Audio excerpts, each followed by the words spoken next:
नमस्कार दोस्तों, स्वागत करती हूँ आपका। एक पंडित जी थे। उन्होंने एक नदी किनारे अपना आश्रम बनाया हुआ था। पंडित जी बहुत विद्वान थे। उनके आश्रम में दूर दूर से लोग ज्ञान प्राप्त करने आते थे। नदी के दूसरे किनारे पर लक्ष्मी नाम की ग्वालिन अपने बूढ़े पिता के साथ रहती थी। लक्ष्मी सारा दिन अपनी गायों की देखभाल करती।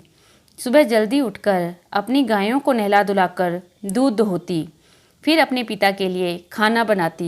तत्पश्चात तैयार होकर दूध बेचने के लिए निकल जाया करती। पंडित जी के आश्रम में भी दूध लक्ष्मी के यहाँ से ही आता था। एक बार पंडित जी को किसी काम से शहर जाना था। उन्होंने लक्ष्मी से कहा कि उन्हें शहर जाना है, इसलिए अगले दिन दूध उन्हें जल्दी चाहिए। लक्ष्मी अगले दिन जल्दी आने का वादा कर चली गई।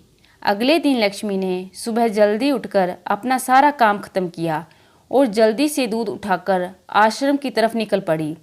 नदी के किनारे उसने आकर देखा कि कोई भी नाविक अभी तक आया नहीं है। लक्ष्मी बगैर नाव के नदी कैसे पार करती? फिर क्या था, लक्ष्मी को आश्रम तक पहुंचने में देर हो गई।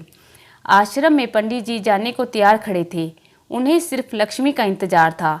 लक्ष्मी को देखते ही उन्होंने लक्ष्मी को डांटना और देरी से आने का कारण पूछा। लक्ष्मी ने भी बड़ी मासूमियत से पंडित जी से कह दिया कि नदी पर कोई भी नाविक नहीं था, वह नदी पार कैसे करती, इसलिए देर हो गई। पंडित जी गुस्से में तो थे ही। उन्हें लगा कि लक्ष्मी बहाने बना रही है। उन्होंने भी गुस्से में लक्ष्मी से कहा, क्यों बहाने बनाती है? लोग तो जीवन सागर को भगवान का नाम लेकर पार कर जाते हैं, तुम एक छोटी सी नदी पार नहीं कर सकती? पंडित जी की बातों का लक्ष्मी पर बहुत गहरा असर हुआ।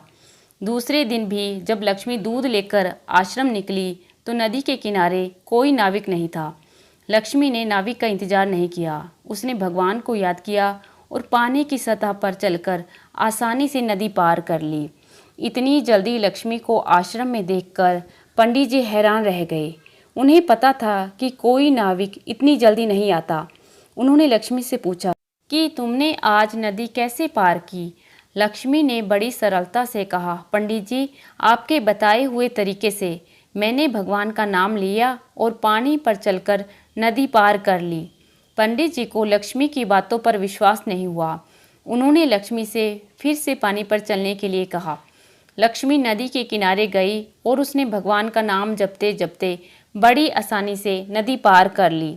पंडित जी हैरान रह गए। उन्होंने भी लक्ष्मी की तरह नदी पार करनी चाहिए, पर नदी में उतरते वक्त उनका ध्यान अपनी धोती को गीली होने से बचाने में था।